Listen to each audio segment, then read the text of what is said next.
fully crewed commercial space flight to the International Space Station has been pushed from tonight to tomorrow because of windy conditions. The launch is seen as cementing America's return to manned spaceflight with a diverse crew, including Japanese, African American, and female astronauts. Here to talk about it is former NASA astronaut Tom Jones. Exciting, exciting. So, quite the impressive crew. Their ride to space is the Resilience Crew Dragon spacecraft. After launch, it'll take them 8.5 minutes to get to the office. So tell us more about the mission, the work that lies ahead, and how long will it take to get the job done? Well, Arthel, this is a trip for 6 months to the International Space Station. And usually, since 2011, we've been hauling our people back and forth to the space station on the Russian Soyuz rocket. So here we're finally going to completely commercial NASA-sponsored service to the space station, not relying on the Russians anymore. So this operational flight of the Crew Dragon with these 4 astronauts going to the space station marks a big milestone in as you said, resuming United States launch activity.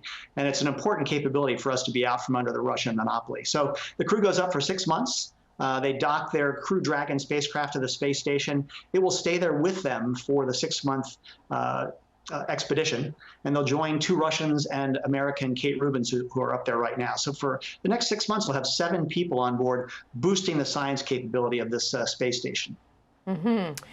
So Falcon 9 booster, by the way, had an engine abort during a launch attempt in October. I understand the problem has been fixed since, and there has been an unpiloted test launch that happened, I think, 9 days ago. Tell us more about the issue and how involved was it to fix it? Do you know?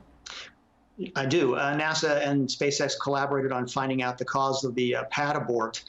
The aborted launch back in October. So there are 9 first stage engines. They're called Merlin engines on the first stage. And a couple of them had contamination.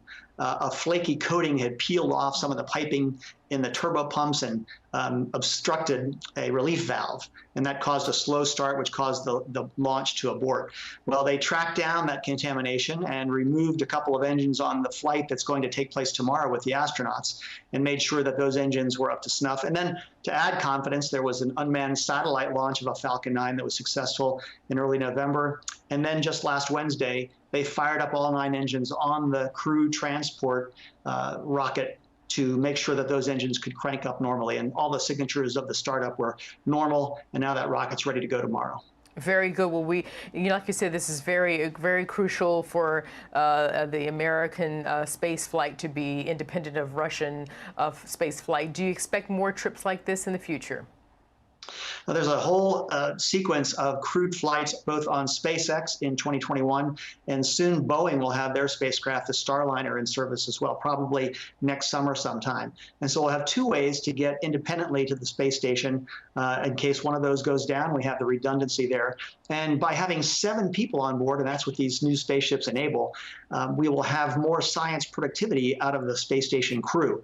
And when you add 1 extra person who can work 40 hours a week, essentially, on science, while the other folks have to do maintenance as well as science, we get a big boost in productivity in the remaining 10 years lifetime of the space station. It's very exciting. It is for me. I know it is for you, Tom Jones. Thank you very much. I wish I was there to watch it tomorrow. Good luck with the weather tomorrow. Yes, thank you. Okay. Thank you.